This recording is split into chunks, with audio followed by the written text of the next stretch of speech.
Vous savez, parfois, on a des trésors juste sous notre nez, en plein cœur de nos villes. Des trésors qu'on a un peu oubliés. C'est complètement l'histoire du lac Morisco à Biarritz. Autrefois, c'était un lieu plein de vie, et aujourd'hui, c'est plus compliqué. Mais il y a un projet vraiment ambitieux pour lui redonner sa splendeur. On va décortiquer ça ensemble. Et voilà tout le paradoxe. D'un côté, on a l'image d'Épinal, le souvenir d'un endroit où les familles venaient se détendre, un vrai lieu de partage.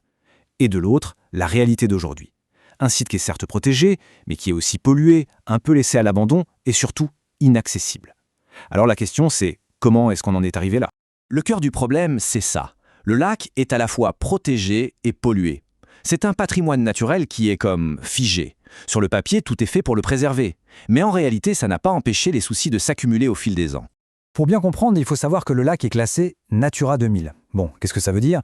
C'est un label européen de très haute protection écologique. C'est évidemment une super nouvelle pour la faune et la flore, mais ça a un revers. La moindre intervention, le moindre projet devient tout de suite extrêmement complexe à mettre en place. Et donc, on se retrouve avec une situation complètement bloquée. D'un côté, un classement écologique ultra strict. De l'autre, aucune vision, aucun plan à long terme pour l'avenir du lac. Et au milieu de tout ça, il y a les habitants dont la frustration ne fait que grandir. Ils voient ce lieu comme un bien commun qui leur a été en quelque sorte confisqué. C'est une vraie impasse. Alors, face à cette impasse, il fallait une ambition forte. Et le moins qu'on puisse dire, c'est qu'elle est audacieuse. L'idée, ce n'est pas juste de faire un petit nettoyage, non, c'est de repenser complètement la vocation du lac. La grande question qui se pose, c'est que peut-on vraiment espérer pour un lac qui est à la fois si protégé et si abîmé? C'est quoi l'ambition ultime, le rêve un peu fou derrière ce projet de restauration? Eh bien voilà la réponse, simple et directe. L'objectif à long terme, c'est de rendre le lac Morisco à nouveau baignable. Oui, carrément. C'est une façon très concrète de le rendre à nouveau aux gens. Et cette citation résume parfaitement l'esprit du projet. L'idée, ce n'est pas d'artificialiser ni de banaliser. Pas question de transformer le lac en parc d'attractions. Non, le but, c'est bien de restaurer et de réconcilier. Il s'agit de retisser le lien qui s'est cassé entre ce lieu et ses habitants. Alors, une ambition comme ça peut paraître un peu utopique, on est d'accord. C'est pour ça que la méthode est absolument essentielle. Pour que ça marche, le plan ne repose pas sur des suppositions, mais bien sur la science. C'est ce qui le rend crédible. L'approche est très logique. Elle se fait en 3 temps. D'abord, on analyse tout. Un audit complet pour comprendre l'état exact du lac.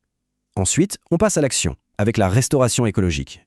Et c'est seulement après tout ça, de manière très progressive et contrôlée, que le public pourra enfin en profiter à nouveau. Cette phrase, c'est un peu le mantra de tout le projet. C'est la promesse qu'aucun risque ne sera pris. Chaque étape, chaque décision sera validée par des données scientifiques solides. C'est un gage de sérieux et de sécurité pour tout le monde. Concrètement, qu'est-ce que ça veut dire restaurer? Eh bien, ça veut dire s'attaquer à la pollution de l'eau et des sédiments, ça veut dire améliorer la circulation de l'eau pour qu'elle respire mieux, ça veut dire aussi renforcer la protection des zones les plus fragiles. Et bien sûr, tout ça sera suivi en continu et de manière totalement transparente. Mais au-delà de toute la partie technique, il y a une vision plus large, une vraie philosophie. Il s'agit de réconcilier l'humain et la nature, de prouver qu'ils peuvent coexister en harmonie même au cœur d'une ville. C'est ça le véritable enjeu. Alors, cette fameuse baignade, à quoi va-t-elle ressembler? Il faut être clair, on oublie l'idée d'une plage bondée, d'une base de loisirs commerciale et bouillante. Pas du tout. L'objectif, c'est de retrouver une ambiance familiale, très locale, un lieu calme et apaisé. Et tout ce projet repose sur une conviction très forte. Il veut être la preuve vivante que l'écologie et la qualité de vie, non seulement ne sont pas opposées, mais qu'elles vont de pair.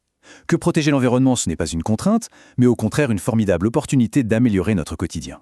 Et cette dernière phrase, je trouve, résume tout. Protéger Morisco, c'est agir. Parce que finalement, ne rien faire, laisser le lac dans son état actuel, ce serait l'abandonner. Alors qu'agir pour le restaurer et le rendre au biarrot, c'est lui redonner du sens. C'est lui redonner sa vraie place. Celle d'un patrimoine naturel, vivant et surtout partagé.